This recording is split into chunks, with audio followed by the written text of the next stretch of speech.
All right, we, of course, as I was saying, there are 9 points out of 9 and going really well. Bohemians were also looking for a third win on the spin when they travelled to Drogheda on Friday night. Good crowd turned up on a crisp night for football at Hunky Dory's Park. John Kenny has this report.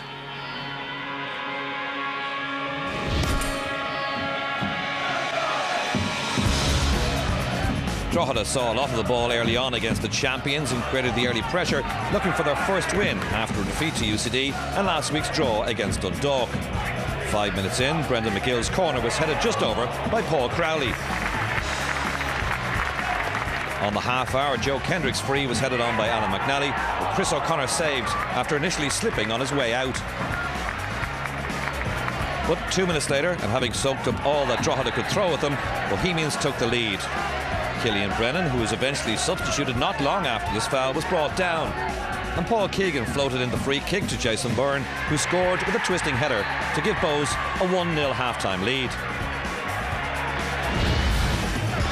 The second half was to prove somewhat controversial.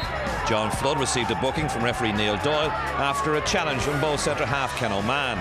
Mark Rossiter then lofted the long ball to Paul Keegan down the left-hand side, and his cross-come shot was pushed over the crossbar by Paul Skinner.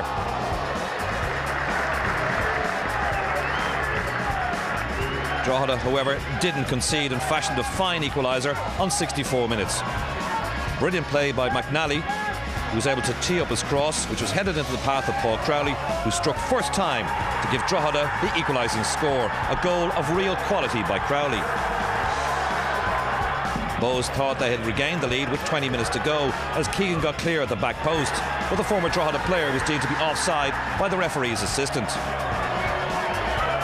Joe Kendrick, who's returned to Drogheda after a spell out playing in Azerbaijan, was then booked for not retreating the necessary 10 yards. It was a booking that would come back to haunt him. With 15 minutes to go, Drogheda were then awarded a controversial penalty as Glen Fitzpatrick appeared to be hauled to the ground by Conor Powell.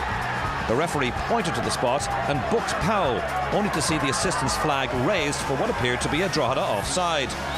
However, after consultation, Neil Doyle awarded the penalty despite Bows' protests. And Kendrick made it 2-1 to the home side. With time running out, Bohemians piled forward in search of an equaliser, and Kendrick was again involved as he was sent off. McGlynn pumped in a shot which was handled, and the referee adjudged it was a deliberate act on behalf of the Drogheda defender. Having already been booked, the referee then produced a second yellow, and then the red, as Alan Matthews' side had to see out the remaining minutes with 10 men. And that was all the bidding that Bows needed. 3 minutes from time, a long clearance was knocked into Byrne's path by Keegan, and he beat Skinner at his near post with a thumping shot to make it 2-2.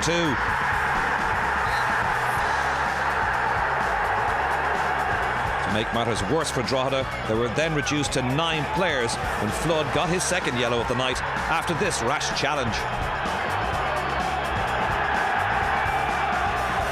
And from the resulting free kick, Bows hit the front. Owen Heary galloped down the wing, and his inviting cross was headed to the net by the diminutive McGlynn. 3-2 to Bows, and delight for their travelling army of supporters. But the scoring wasn't finished there. The referee added 6 minutes of injury time, and Rafael Cretaro passed to McGlynn, who in turn set up substitute Paddy Madden, who squeezed the ball under Skinner to cap off the comeback for the champions. 4-2 come from behind win for Bohemians, who've now won 3 in the spin, but plenty of highlight on the referee's involvement in the game, which saw 5 goals and 2 sendings off in the second half. Talking to the boys, the linesman said there was a foul before the next foul. Conor Powell was fouled, that was what the linesman said, but the referee says that he's seen foul after that and he overruled him. So I don't know, I mean, the game turned into a farce in the second half, to be fairness, you know, and that wasn't down to the players. We've left 4 goals in, that's not good enough really. And regardless of how they came, we should have done better, deserved more out of the game and ended up getting nothing. Yeah, the manager's not particularly happy with the match officials after the game. Sean, you were at the game. Those 2 sending offs, how